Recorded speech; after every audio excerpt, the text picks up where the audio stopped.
السلام عليكم ورحمة الله وبركاته. كل توعنا ونكسن صاحبة qiimaha badan meel walba iga daawanaysaan waa walaalkiina wariye Indos oo waayahan aad kala mashquulshan. Waxaan clipkan ugu talagalay inaan ka hadlo laba qodob oo muhiim ah. Warbixin soo gaartay saakay waxay tibaaxaysay in ciidamada booliska iyo haramcad ay isku dhaceen Beledweyne isla markaana mid ka mid ah saraakiisha haramcad halkaas lagu dilay welina qalaasay uu ka taagan yahay. saan la soconaba ciidamada la soo tababaray ee dowladda federaalka Soomaaliya madaxdana ay u yihiin ugu horeeyo mudane Maxamed Cabdullaahi Farmaajo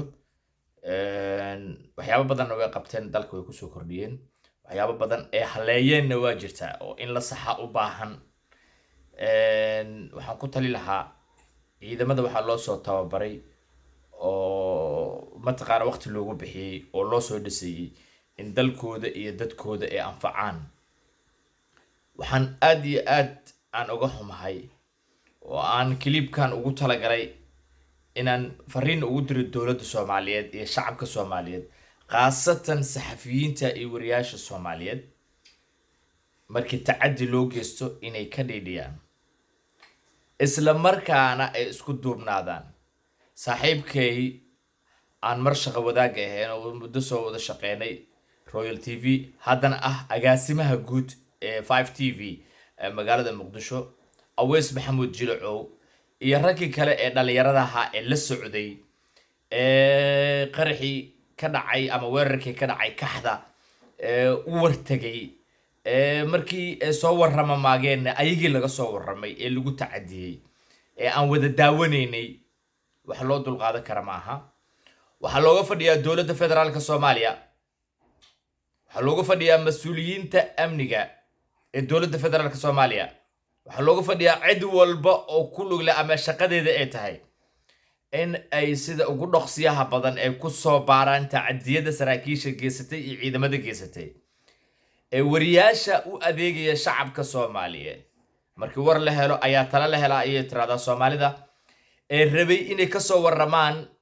baabi iyo bi'i baana ee ka dhacay degmada kaxda iyo weerarkii sidoo u dhacay qasaarihii markii meesha tageen ee waliba sida aad clipka ku wada dhageysatay ba amarka qaatay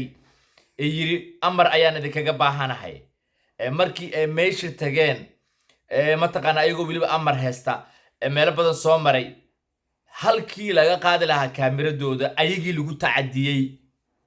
inta la xiray xabadka dhulka loo dhigay sida nin dalka iyo diinta iyo dadka la dagaalamayo kaleeta loo galay waa qalad. waxa ka dhacay degmada kaxda waa qalad. saraakiisha iyo ciidamada la rabay inay dadka shacabka ah si wanaagsan ugu adeegaan in arintaas ay ku dhaqmaan wax la qaadan kara ama la aqbali kara maaha. waxaan rabaa sidoo kaleeta inaan fariin u diro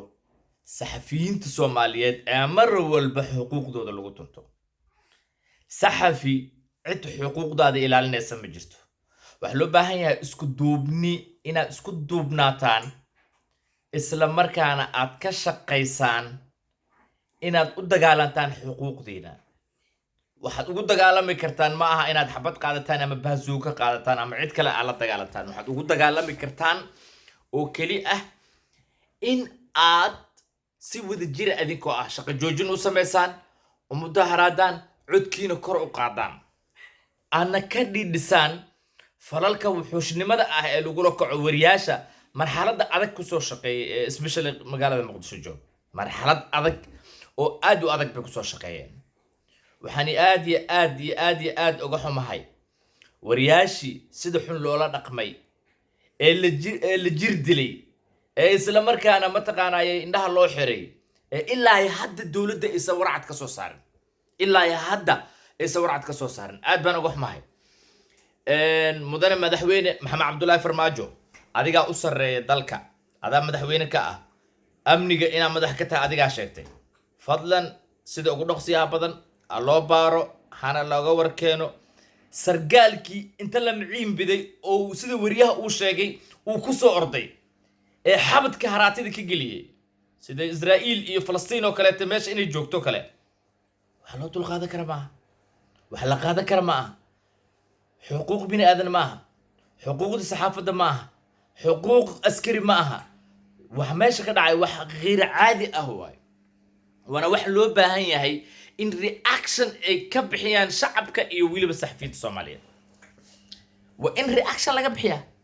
haddaanan reaction laga bixin oo dhacdadaas oo kale la eegto waxa ku dhiiranay mid ayuu kale taa ku dhiiranay waxa ku dhiiranay doqon walba oo aan fahansaneyn shaqadiisa his job responsibility shaqadiisa inay tahay inuu shacabku adeego oo dhowro shacabka amnigeeda ayaa ku dhiiranay fadlan muwaadin meel walba oo joogtid saxafi meel walba oo joogtid wariye meel walba oo joogtid isku duubnaada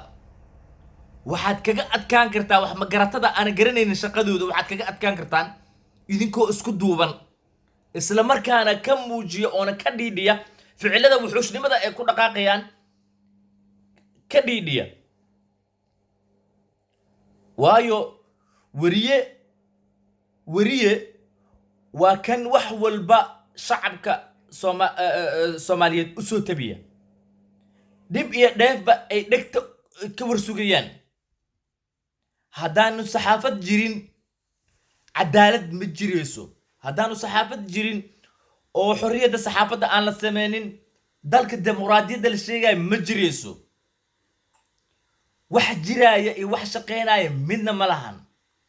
waxa loo baahan yahay in cadaaladda laga shaqeeyo dalkeenu 30 sano iyo abaf wuxuu la burbursan yahay waa cadaalad darro waa anaa iri waa anaa ka mataqaanaa Landerson waa anaa mataqaanaa ka awood badan arinta ayada intay socotana way adag tahay inaanu hore u dhaqaaqno oo danaheena mataqaanaa iyo dalalka aan rabno inaan hiigsano way adag tahay waxa loo baahan yahay markan aan ku soo celinayaa oo aan baaqan ku soo celinayaa aad baan uga xumaaday oo aad baan uga dhiidhiyay falkii wuxuushnimada ahaa ee wariyaashii lagu la kacay fadlan sii sheer gareeya gaarsiiya madaxda shacabka mataqaanaa dawladda federaalka